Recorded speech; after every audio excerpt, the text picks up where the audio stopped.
صبر کرنے والوں کو نری مدد ہی نہیں ملتی، صبر کرنے والوں کو تو خدا ملتا ہے، اللہ صبر کرنے والوں کے ساتھ۔ تو یہ کام کریں گے تو اللہ کی مدد ملے گی۔ پھر اللہ کی رحمت اور مدد ملتی ہے ذکر کرنے والوں کو۔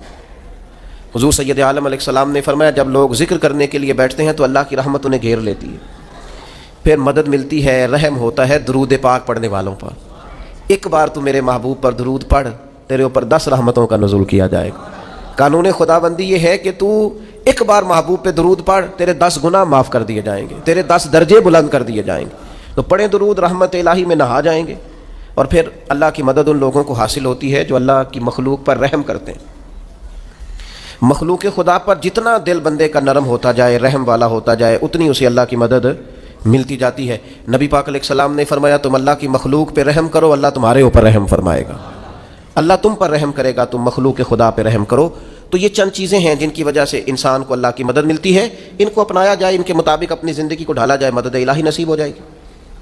ایک چھوٹا سا پہلو دوسرا بھی آپ کی خدمت میں عرض کرنا ہے، جس طرح کچھ چیزوں سے اللہ کی مدد اور رحمت حاصل ہوتی ہے نا، اسی طرح کچھ کام کرنے سے اللہ ناراض ہو جاتا ہے، اس سے مدد الہی دور چلی جاتی ہے۔ سب سے پہلی چیز یہ ہے کہ جب لوگ اللہ کی یاد سے منہ موڑتے ہیں نا، تو اللہ فرماتا ہے وَمَنْ أَعْرَضَ عَنْ ذِكْرِي فَإِنَّ لَهُ مَعِيشَةً ضَنْكَ، اگر تم میری یاد سے منہ موڑو گے تو میں تمہارے لیے زندگی تنگ کر دوں گا، تمہاری معیشت تنگ ہو جائے گی اگر تم نے میری یاد سے منہ پھیر لی۔ اللہ کے ذکر سے اور اس کی یاد سے منہ پھیر کر فقط اپنے بازو کی قوت پر بھروسہ کرنا، یہ کوئی عقل مندی اور دانش مندی کی علامت نہیں ہے۔ دوسری بات یاد رکھیں، جو لوگ بے یقین ہوتے ہیں نا، یقین کی دولت جن کے پاس نہیں ہوتی، ان کے پاس بھی اللہ کی مدد نہیں ہوتی۔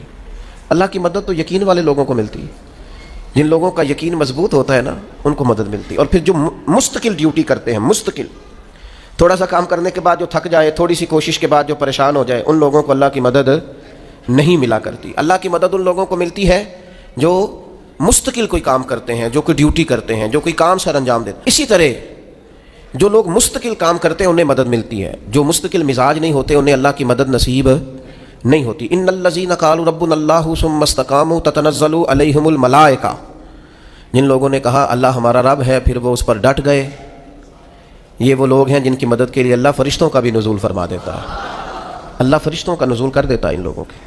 تو مستقل کام کرنے سے اللہ کی مدد ملتی ہے۔ تو جو لوگ مستقل مزاج نہیں ہوتے وہ اس سے معاذ اللہ محروم ہو جاتے ہیں۔ پھر ظلم سے اللہ کی مدد روٹ جاتی ہے، جب لوگ ظلم اور زیادتی کرتے ہیں پھر انہیں اللہ کی مدد نصیب نہیں ہوتی۔ کسی معاشرے میں بھی اگر ظلم عام ہو جاتا ہے تو وہاں سے رحمت الہی روٹ جاتی ہے۔ پھر اسی طریقے سے جو لوگ تصنع کرتے ہیں، ریاکاری کرتے ہیں، نبی کریم علیہ السلام نے فرمایا کہ اللہ قیامت کے دن کچھ لوگوں سے فرمائے گا ان سے جا کے اجر مانگو جنہیں دکھانے کے لیے تم نے عمل کیے تھے، میرے لیے تو کیا ہی نہیں، اللہ کی مدد روٹ گئی، ناراض ہو گئی۔ تو ایسے لوگوں سے بھی مدد الہی ناراض ہو جاتی ہے۔ پھر رزق حرام کہ جو لوگ عادی ہو جاتے ہیں حرام کے،